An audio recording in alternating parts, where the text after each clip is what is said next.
put that there, make sure that's rolling. Good. And you're okay if I record you, correct? Yep. Awesome.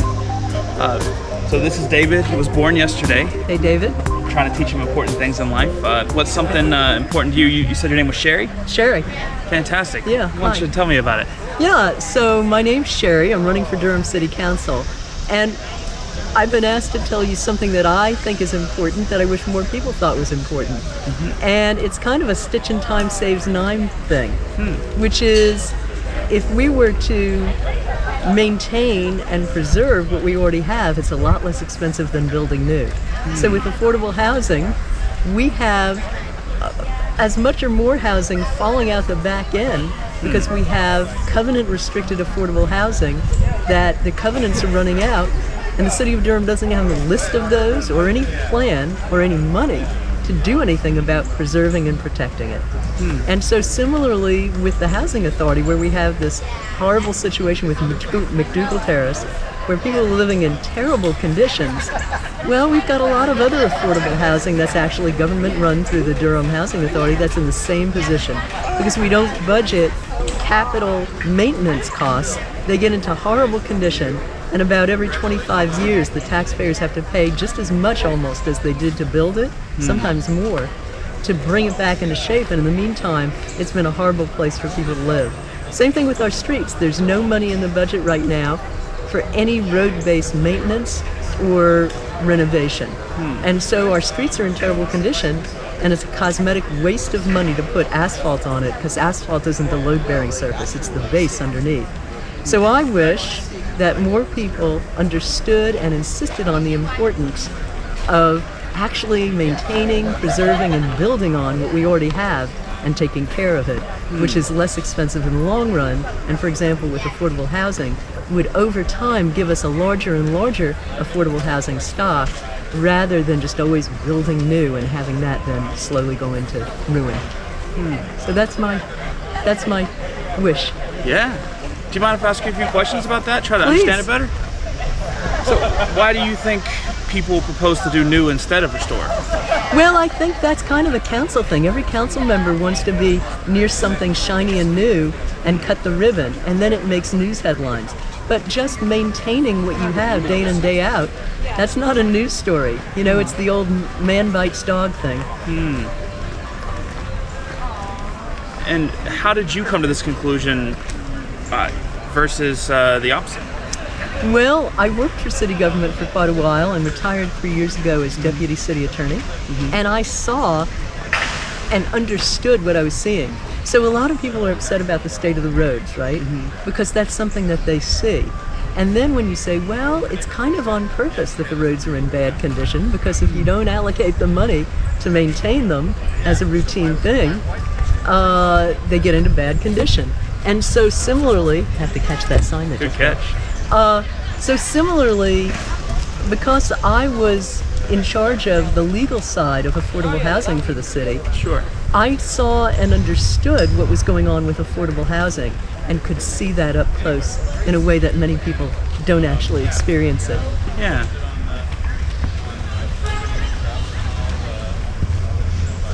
If somebody could present a report to you that said that it was more financially viable and it provided more for more people to build new instead of restore, would there be any other reason to consider doing restoration?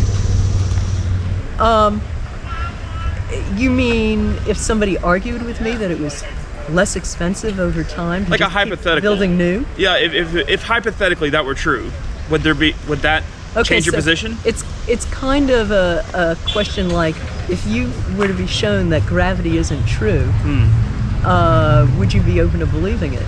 Is that what you're asking? If I'm interested? I am always interested in other people's ideas. Sure. But there are certain things that we actually know to be factual, and I think that acting on the things we know to be factual is important. Sure. So you're saying the numbers line up with your position you're presenting? Oh, sure, absolutely. Maintaining things over time in a routine way is absolutely less expensive, and it preserves it. You know, what happens right now is we're just we're just losing housing. We're just losing affordable housing because we have no preservation plan. Yeah. And here's another thing. Sure. We don't have enough sites to just keep building new.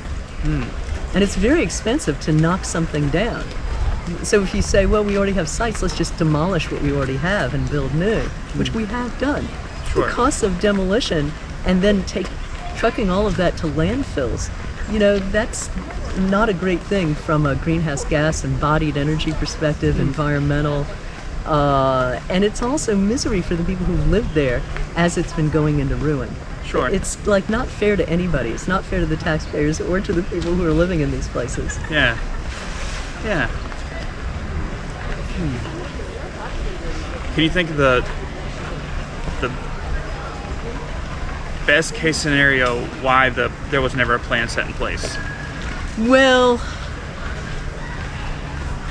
there was never a plan set in place in part because, well, as I already said, council members rarely have any incentive to actually Sure. do that. But also, there are other situations in which staff doesn't have any money to deal with. So when I said to somebody who's high up in the community development department Sure. a couple of weeks ago, and I said, hey, I don't see any preservation plan. Is there a list of the currently rent-controlled, covenant-restricted housing and when those covenants come off? Sure. And the answer was no. And I said, well, how come? And the answer was, I'm not going to take scarce staff time to put a list together when we have no money to do anything about it. So the staff perspective is that they don't even have, our capacity on staff Yeah. has kind of gotten hollowed out. There's a lot of city government that doesn't have the capacity it used to. And so I think that's something we need to address too. So when you're on staff and you don't have enough staff to even do what you're doing now, they don't want to add anything to their plate, particularly if they don't have any money. Hello. Hey. Particularly Curious if they little don't kid. have any money to actually take any action. Yeah. Well, I got to go talk to voters. I but love it. Great talking to Hey, you. you as well. I appreciate Yeah, that. yeah. And Thanks for doing this. It's great. I really believe in listening to everybody and that everybody has a great story to tell and things to do. Here's one of my yeah, cards. appreciate that. Can I ask you one more question now that we had a good Yeah. roundup? Oh, yeah. And I can cut this out if you don't like it. Sure, no, absolutely. Why do you, if you said that council people typically don't have incentive to do that kind of action, why do you feel like you have incentive to do it? I don't even really think of myself as a politician. I'm a longtime public policy person and a first-time politician. And I have the luxury of just having strong beliefs about what the right thing to do is. Sure. And I'm just trying out, speaking up for what I think the right thing is and hoping that people respond to that message. Yeah. But of course there's pressure to generate headlines, right? Sure. And something bright, shiny, and new generates the headlines. If you just say, under me, we've actually instituted a capital maintenance budget that's going to maintain our city parks and our city buildings and maintain the affordable housing we have and build Yeah. on it. People who are insightful will say, oh, that's good government. Yeah. But many people will say, I'm not seeing the headlines. And the newspaper isn't really going to cover that. We don't even have the newspaper cover most things anymore in Durham. Yeah, it's So it's really a problem. Wow, that is a cool bug up on Yeah. top of that camera right now. yeah. What do you It call looks like That's ZZ Top. assassin bug, I think, or something like that. Wow. Those things are neat. They eat mosquitoes. I like them. Wow. But one more question I just forgot to ask. And I think it'd be a really good question.